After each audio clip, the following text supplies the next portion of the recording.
السلام علیکم عزیز طلبہ، ویلکم ٹو مائی چینل علم کی تلاش۔ آج میں آپ کو رموز اوقاف کا تلفظ، رموز اوقاف کے معنی اور رموز اوقاف کی اقسام کے بارے میں بتاؤں گی۔ چلیں ہم اپنی ویڈیو کو سٹارٹ کرتے ہیں۔ رموز اوقاف کا تلفظ۔ رموز اوقاف یعنی رموز کے نیچے زے، یعنی جو زے آ رہی ہے وہاں پر اس کے نیچے زیر کی علامت آئے گی۔ اس طرح سے اصل لفظ رموز اوقاف پڑھا جائے گا۔ یہاں پر تھوڑی سی ایڈیٹنگ کی مسٹیک ہے، لیکن آپ اس بات کو غور کیجئے کہ زے کے نیچے زیر ہوگی اور اس کا تلفظ رموز اوقاف ہوگا۔ رموز اوقاف دو لفظوں سے مل کر بنا ہے، رمز اور اوقاف۔ رموز رمز کی جمع ہے جس کے معنی اصول کے ہیں، اور اوقاف وقفے کو کہتے ہیں، یعنی جملے میں کہاں کتنی دیر رکنا ہے، اس ٹھہراؤ کے اصول کو رموز اوقاف کہتے ہیں۔ اگر رموز اوقاف استعمال نہ کیے جائیں تو جملوں کے معنی تبدیل ہو جاتے ہیں۔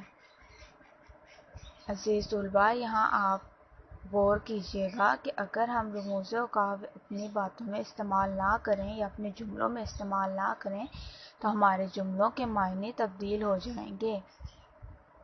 مثلاً روکو مت جانے دو، روکو مت جانے دو، یعنی ہم نے کسی کو روکنا ہے اور جانے نہیں دینا اسے۔ یہاں پر آپ نے رموز اوقاف کے ٹھہراؤ کو مد نظر رکھنا ہے۔ اگلا جملہ ہے روکو مت جانے دو۔ روکو مت جانے دو یعنی ہم نے روکنا نہیں ہے اور جانے دینا ہے۔ یہاں پر صرف ٹھہراؤ کی تبدیلی سے ہمارے جملوں کے معنی تبدیل ہو گئے ہیں۔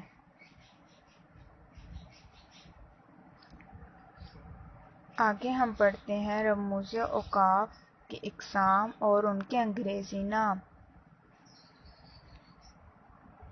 سکتہ، علامات آپ کی سکرین پر شو ہو رہی ہیں۔ سکتے کا انگریزی نام کوما، وقفہ سیمی کولن، خاتمہ فل سٹاپ، استفہامیہ کوسچن مارک، رابطہ کولن، تفصیلیہ کولن ڈیش، ندائیہ فجائیہ ایکسکلیمیشن، کوسین بریکٹس، واوین انورٹڈ کوماس۔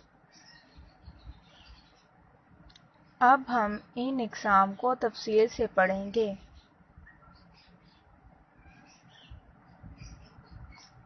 سکتہ، مختصر ترین ٹھہراؤ کو سکتہ کہتے ہیں۔ یہ عام طور پر پیارے بچوں مختلف اسما کو الگ کرنے کے لیے استعمال ہوتا ہے۔ اسم نام کو کہتے ہیں۔ اب نام کسی بھی چیز، شخص، بے جان چیز، سمندر، دریا، شہر، کسی بھی چیز کا ہو سکتا ہے۔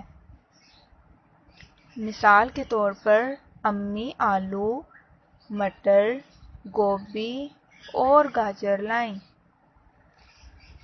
اب یہاں ہم نے سبزیوں کے نام میں سکتہ کی علامت کو استعمال کیا ہے۔ اگلی مثال ہے علی، عاصم اور سعد باغ میں گئے، یعنی یہاں ہم نے اپنے دوستوں کے نام الگ الگ کر کے لکھے ہیں۔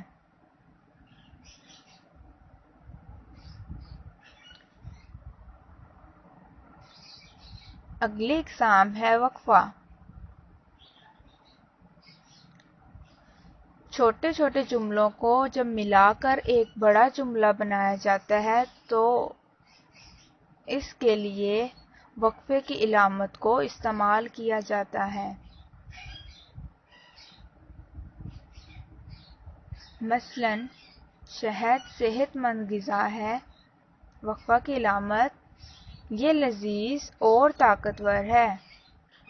اب شہد کے بارے میں بات ہو رہی ہے اور اس کے 2 جملے ہیں اور اس میں 3 باتیں کہی گئی ہیں، صحت مند غذا، لذیذ اور طاقتور۔ اب ان باتوں کو ہم نے یعنی چھوٹے چھوٹے فکروں کو ایک بڑا جملہ بنانے کے لیے وقفے کی علامت استعمال کی ہے۔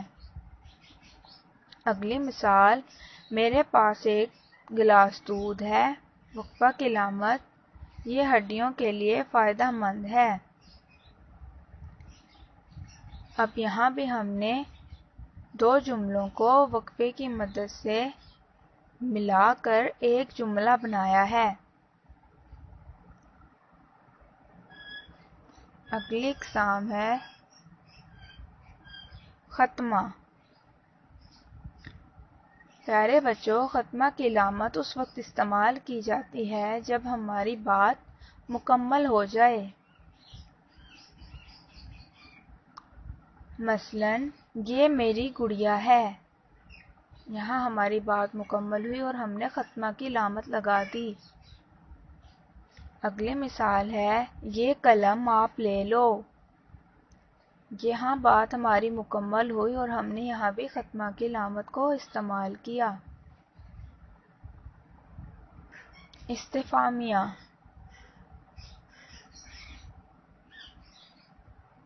استفہامیہ کو سوالیہ نشان بھی کہا جاتا ہے۔ یہ علامت سوالیہ جملوں کے آخر میں استعمال کی جاتی ہے۔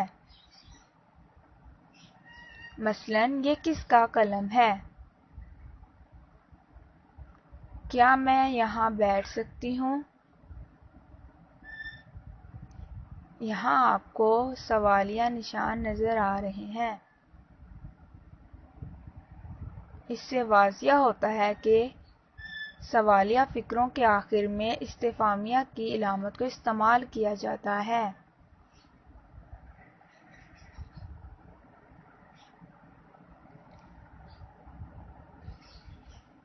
اگلی قسم ہے رابطہ۔ رابطہ وقفے سے زیادہ ٹھہراؤ ہوتا ہے اور یہ عموماً قول لکھنے سے پہلے اس علامت کا استعمال کیا جاتا ہے۔ مثلا نبی کریم صلی اللہ علیہ وآلہ وسلم نے فرمایا، آگے رابطے کی علامت پھر انورٹڈ کوما میں لکھا ہم نے نماز مومن کی معراج ہے۔ پیارے بچوں، رابطہ کی علامت سبق کا نام لکھتے ہوئے، شاعر کا نام لکھتے ہوئے اور اقتباس وغیرہ لکھتے ہوئے بھی استعمال کی جاتی ہے۔ تفصیلیہ۔ یہ علامت درجہ ذیل، مندرجہ ذیل، مندرجہ بالا اور حسب ذیل کے الفاظ کے بعد استعمال ہوتی ہے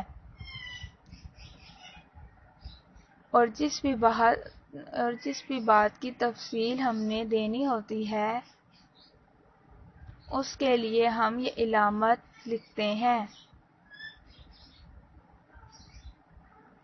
مثلا قائد اعظم کے 14 نکات، یہاں ہم 14 نکات تفصیل سے بیان کریں گے، اس لیے ہم نے تفصیلیہ کی علامت کو استعمال کیا۔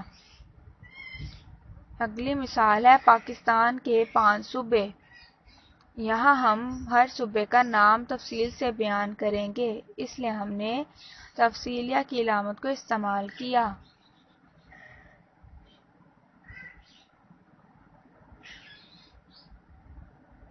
اگلی قسم ہے ندائیہ فجائیہ۔ پیارے بچوں، ندائیہ اور فجائیہ کی علامت ایک ہی ہوتی ہے۔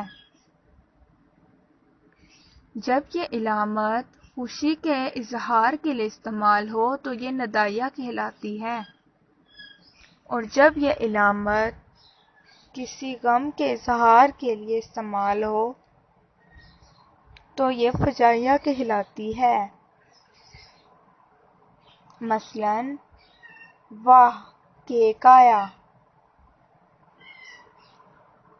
دوسری مثال ہے افسوس وہ فوت ہو گیا۔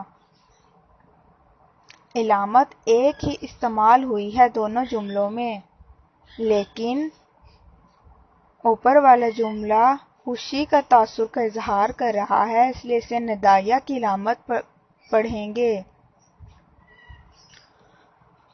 دوسرا جملہ افسوس کے تاثر کو واضح کر رہا ہے، اس لیے اس کو فجائیہ کی علامت پڑھیں گے۔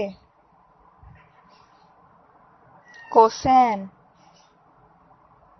کوسین غیر ضروری وضاحت کے لیے استعمال ہوتی ہے، یعنی ایسی وضاحت جس کی ضرورت نہیں ہوتی لیکن پھر بھی آپ اپنی تحریر میں ایڈ کر دیتے ہیں۔ مثلاً مشتاق احمد یوسفی اردو مزاح نگار کی نئی کتاب بازار میں آ گئی۔ اب یہاں جن لوگوں کو پتا تھا کہ مشتاق احمد یوسفی اردو مزاح نگار ہیں ان کے لیے یہ اضافی بات تھی، اور جن لوگوں کو یہ نہیں پتا تھا کہ احمد مشتاق یوسفی کون ہیں ان کے لیے یہ بات انفارمیشن کے طور پر کام دے گی۔ اگلی مثال ہے علامہ اقبال قومی شاعر سیالکوٹ میں پیدا ہوئے۔ قومی شاعر اضافی معلومات ہے۔ اس طرح سے واضح ہوتا ہے کہ کوسین کی علامت غیر ضروری وضاحت کے لیے استعمال ہوتی ہے۔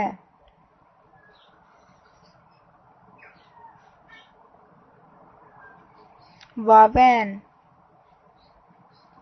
یہ علامت کسی قول یا بات کو اسی کے الفاظ میں نقل کرنے کے لیے استعمال ہوتی ہے،